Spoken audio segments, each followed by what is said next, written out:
Kung ikaw po isang crypto investor o trader, malamang ay pamilyar ka na kay XRP, isa sa mga pinakakilalang cryptocurrency dito sa mundo. Pero alam mo ba na may ilang eksperto na nagsasabi na ang presyo nito ay posibleng umabot daw sa $10,000 sa hinaharap? Hindi lang ito haka-haka, kundi isang argumento na sinusuportahan ng institutional adoption, supply dynamics at papel ni XRP sa global finance. Kaya totoo ba ito? O isa lamang itong ilusyon? Kaya yan po ang siyang ating aalamin sa video na ito. Pero bago po tayo magpatuloy, ay nais ko lamang po munang bigyang linaw ang aking disclaimer kung saan ang nilalaman po ng video na ito ay hindi po ito isang financial advice. For education and information purposes lamang po ang layunin nito. Ayan, bakit nga ba may nagsasabi na ang $10,000 na presyo ng XRP ay conservative? Ayan, ayon sa mga analis sa loob po ng XRP community, hindi imposible na umabot sa $10,000 ang presyo ng XRP. Sa katunayan ay itunuturing pa nila itong conservative estimate. Ilan sa mga nangungunang personalidad na nagtutulak sa ideyang ito ay ang Rowan Exchange at ang XRP commentator na si John Squire na may mahigit 510,000 followers sa X or dating Twitter. Ngayon ay ano po ang kanilang batayan? Yan, una ay ang institutional adoption o paggamit po ng mga bangko, payment processors at maging mga gobyerno sa XRP bilang cross-border settlement solution. Kapag dumami po ang gumagamit nito sa global finance, tataas ang demand at kung mas mataas ang demand kaysa sa supply, natural po natataas ang presyo ng XRP. Sa ngayon ay ang total supply po ng XRP ay nasa 100 billion tokens. Pero kalahati lang nito ang aktual na nasa sirkulasyon dahil po sa escrow releases at long-term holdings.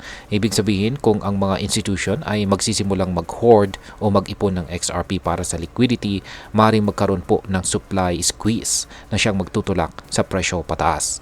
Ayon po sa Rowan Exchange, iba po ang epekto ng institutional demand kumpara sa speculation ng mga retail traders. Sa halip na pabago-bago, ang paggamit po ng malalaking kumpanya at gobyerno ay magbibigay ng sustained liquidity at saka volume na siyang maaaring magtulak kay XRP sa mas mataas na halaga nito. Ngayon ay posible ba talagang umabot sa XRP sa $10,000 na presyo? Para maintindihan natin ito ay tignan po natin ang isang hypothetical scenario na ipinakita ni Ginoong John Squire. Ayon po sa kanya, kung ang kabuuang halaga ng tokenized global economy ay umabot po sa $1 hanggang $1 hanggang 2 quad. Yan, ang umabot po sa 1 hanggang 2 quad trillion dollars. Ayan, at si XRP ay gagamitin sa 10% ng mga transaksyon ito, maring umabot daw ang presyo nito sa $10,000 o higit pa. Kaya, ayan. Mahalagang tandaan, nasa kanyang paliwanag, hindi kailangan ng $1 trillion na liquidity para makapag-move ng $1 trillion na halaga ng transactions. Ang kailangan lang ay $20 billion na umiikot at ginagamit ng 50 times na beses sa isang araw at sa iba't ibang transaction. Dagdag pa rito ay ang circulating supply ng XRP ay nasa 57.7 billion tokens lamang. Para mapanatili po ang global liquidity, kinakailangan pong mataas ang presyo ng bawat XRP upang kayanin ang massive volumes ng transactions sa global market. Ito po ang dahilan kung bakit sinasabi ni Ginoong John Squire na hindi mahalaga ang market cap analysis sa kaso ng XRP. At ngayon ay ano naman ang maaring maging epekto nito para sa atin bilang mga Pinoy crypto traders at investors na interesado rito kay XRP.